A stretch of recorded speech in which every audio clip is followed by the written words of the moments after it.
Guys, so let's begin the preparation of many of our favorite kalmi kebab. Here are all the ingredients. Our chicken legs, I have washed it a couple of times with lime juice and I've kept it here. I'm going to create some scores. I'll show you how to do that. These are the dry spices, red chili powder. I have taken 1 tablespoon of red chili powder. There is cumin powder, 1 teaspoon, 1 teaspoon garam masala powder, and this is tandoori chicken masala. Now this tandoori chicken masala, you can also make it at home if you want, and you also get outside in the stores under different brands.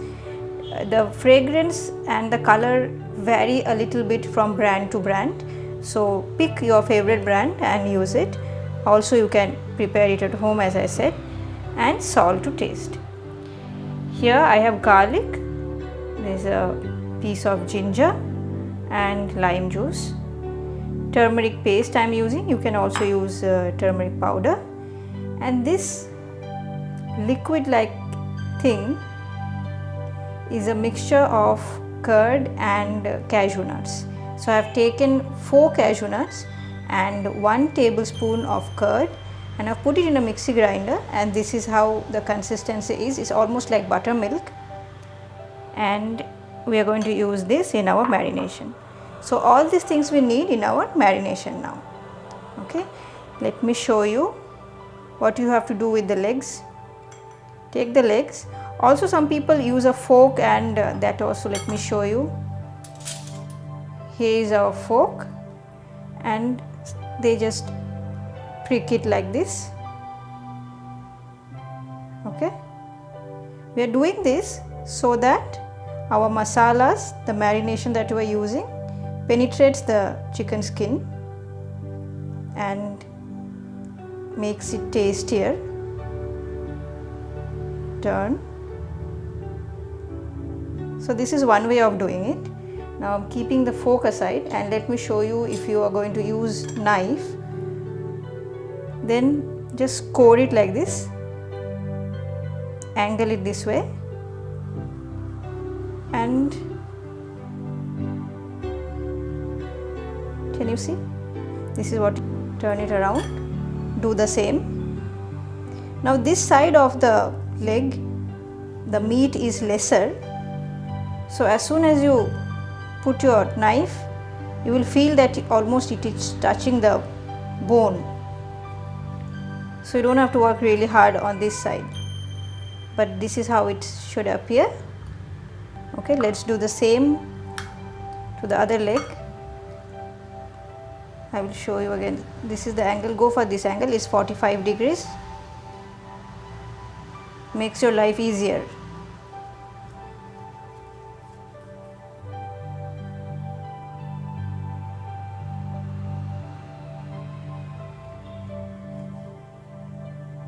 So it's like this. So this is done. We're just going to leave the chicken aside, and let's make our ginger garlic paste. Here is my pestle and mortar. So I'm going to just clean up little bit of ginger like this.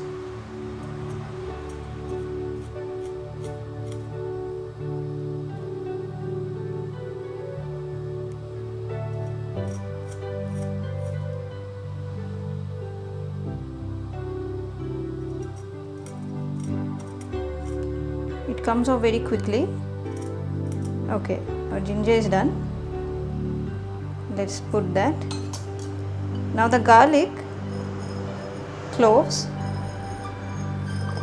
I'm just going to put it like this. Let's take the ginger away, I'll show you, and give it a light bash.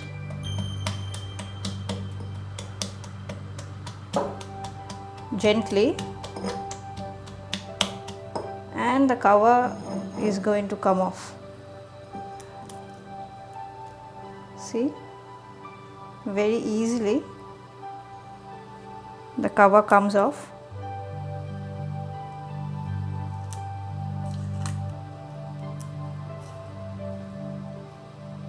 with a little bit of bashing. Now let's make it into a paste. Now this is our first marination. We got our chicken, and let's take our ginger garlic paste, put it on top of that.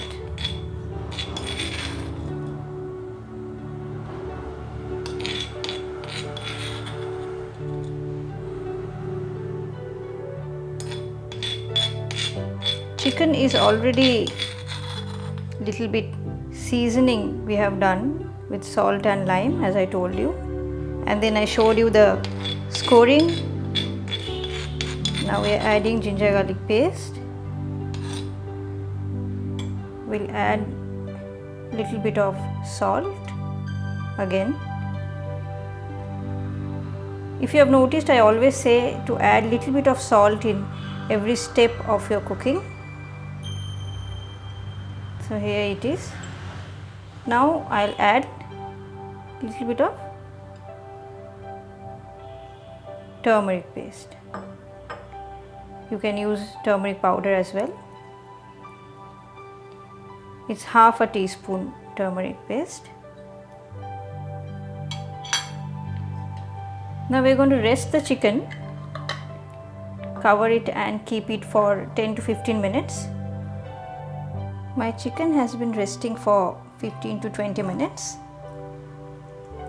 Now we are going to use our remaining dry spices and the curd mix. Let's add all our spices: red chili powder, garam masala powder, cumin powder, tandoori masala powder, salt. Let's add all at a time.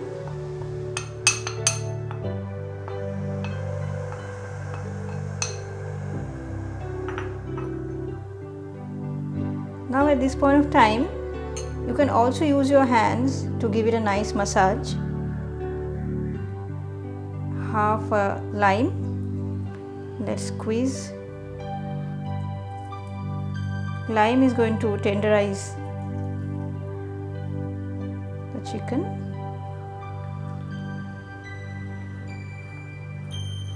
Let's give it a massage like this, because dry spices take a little more time. So as to mix nicely with our protein. It's almost like a dry rub.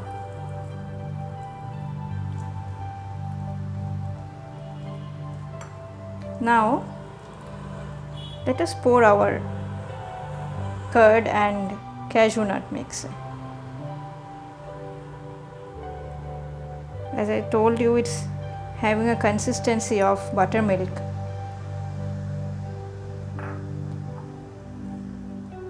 How beautiful is it is floating in this sauce. Now I'm going to keep it overnight and I'm going to cook it the next day. What that does is, it helps the chicken to absorb as much flavor from the marinade. But if you do not have that much time, you can leave it for an hour, cover it and leave it for an hour. But you have to keep it at least for an hour. Now one last thing in this marination process, I will show you. You can also call it a secret ingredient, and that is mustard oil.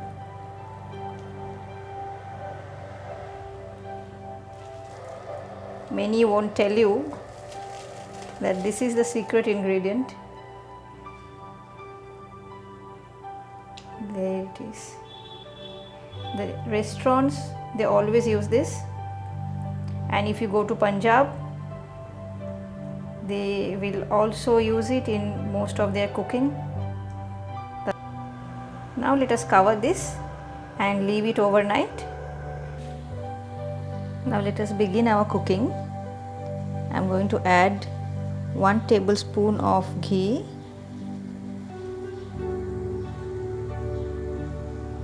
This is a hot pan. Once you start getting the fragrance of ghee, you can add your chicken legs. So here it is, and I am gently adding the legs.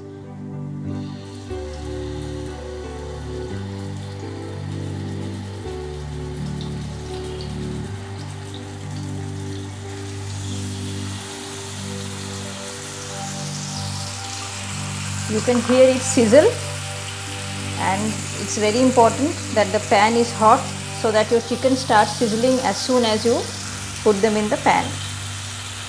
Without covering, we are going to cook it like this for 3 to 4 minutes on low flame, and then I'll come back and show you the progression. So it has been 4 minutes and I came back to turn it and show you how charry it has got.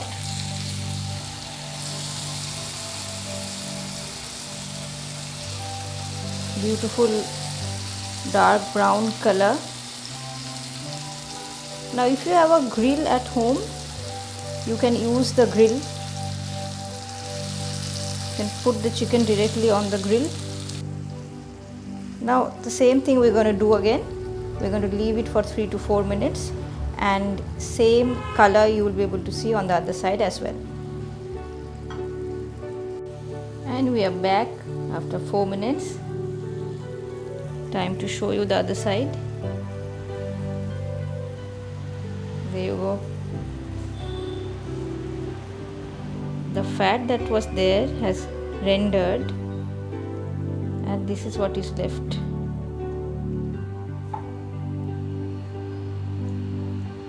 I'm going to discard this burnt masala.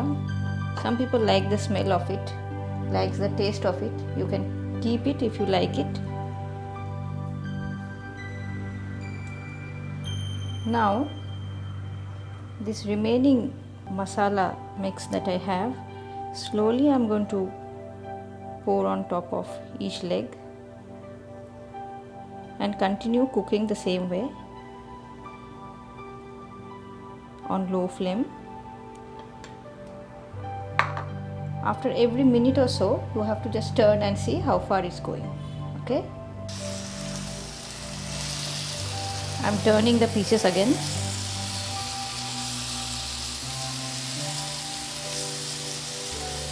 Just like that.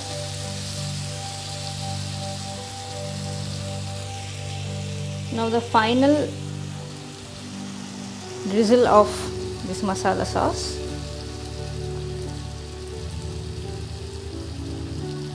We should not waste any of it.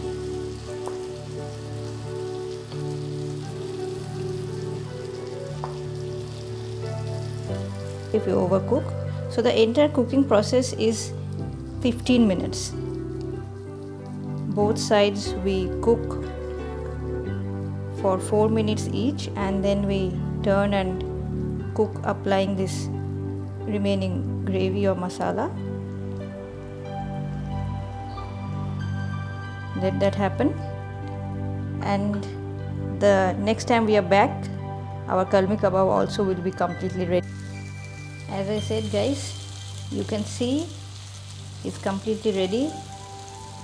All the masalas has been soaked by these chicken legs, and they're looking beautiful and yummy.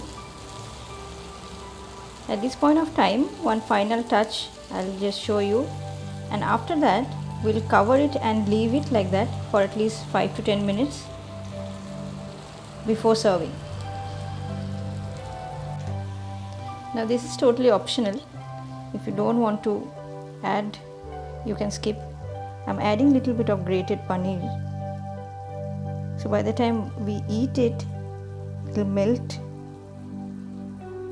in the chicken, and the course that we had created previously, it will go inside that, give a little more rich and creamy texture to the whole thing, just like that. And we are going to cover it and leave it like this until we serve it out. And this is how it looks like when we dish it out. I hope you have liked the recipe, and you let me know in the comment section how it turned out once you cook it at home. And to the new viewers, subscribe my channel for more such interesting recipes. And I'm gonna see you guys next time. Have a good